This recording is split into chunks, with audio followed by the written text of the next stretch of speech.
नमस्कार. एव्हरीडे मालवणीमध्ये स्वागत आहे. आज मी बनवत आहे मालवणी पद्धतीने काजू आणि ओल्या वाटाण्याची उसळ. वाटाणे सोलून धुवून ठेवले आहेत. काजूचे गर पाण्यामध्ये भिजत ठेवायचे आहेत. 15 मिनिट काजू पाण्यात भिजत ठेवल्यावर काजूची साल सहज निघते. अशा प्रकारे काजूचा गर काढून घ्यायचा आहे आणि साल फेकून द्यायच्या आहेत.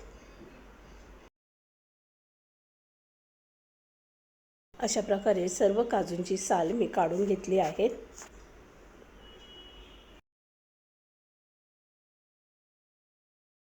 टोपामध्ये पाणी उकळून घ्यायचं आहे आणि त्यामध्ये वाटाणे 5 मिनिटं शिजवून घ्यायचे आहे.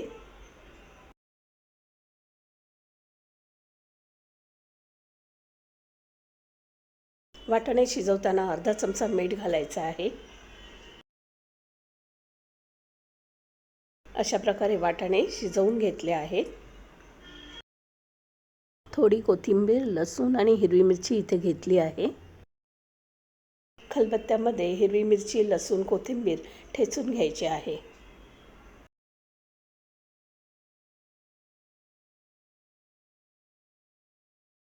कढईमध्ये तेल गरम करून कांदा घालायचा आहे.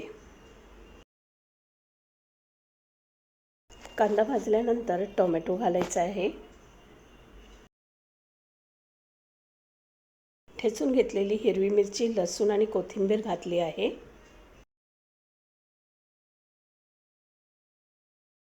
हळद आणि मालवणी मसाला घालायचा आहे.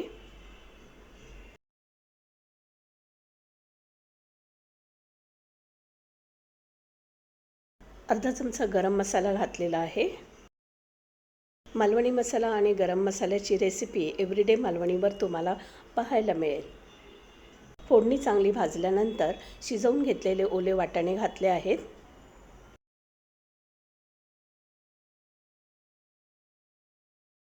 आता यामध्ये काजूगर घालायचे आहेत. ओले काजूगर तुमच्याकडे नसतील तर रोस्टेड काजूगर पाण्यामध्ये भिजत ठेवायचे आणि ते वापरले भाजीमध्ये तरी छान होते भाजी. थोडंसं पाणी घातलं आहे. मीठ घालायचं आहे.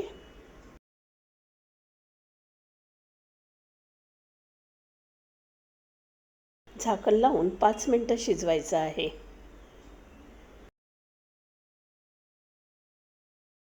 इथे मी एक कांदा, 2-3 चमचे सुकं खोबरं, अर्धा नारळाचं ताजं खोबरं, 15 लसूण पाकळ्या, 2 इंच आलं घेतलेलं आहे.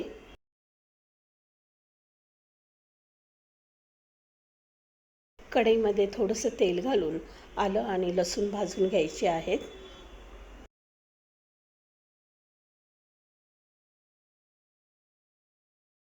त्यानंतर कांदा घालून लाल होईपर्यंत भाजायचा आहे.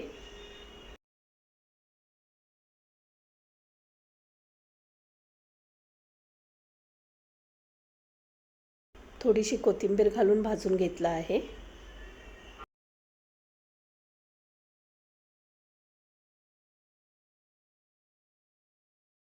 भाजलेलं कांदा खोबरं प्लेटमध्ये काढून घ्यायचं आहे.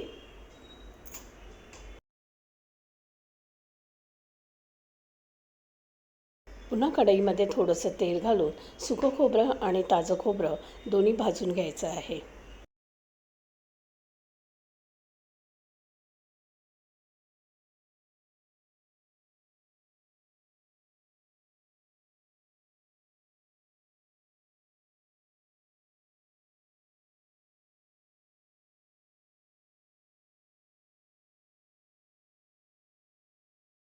हे सर्व भाजलेलं साहित्य मिक्सरमध्ये घालून बारीक पेस्ट बनवून घ्यायची आहे.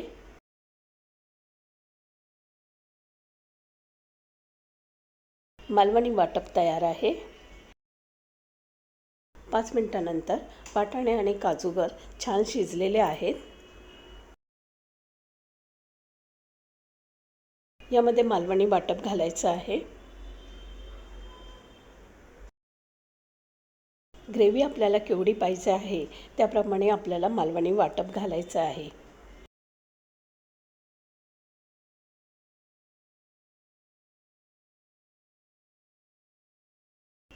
आता या भाजीला चांगली उकळ येऊ द्यायची आहे. खूपच टेस्टी मालवणी पद्धतीने ओले वाटाणे आणि काजूगरची उसळ तयार आहे.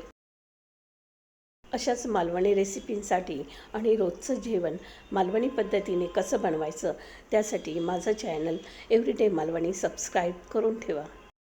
लाईक, शेअर आणि कमेंट नक्की करा.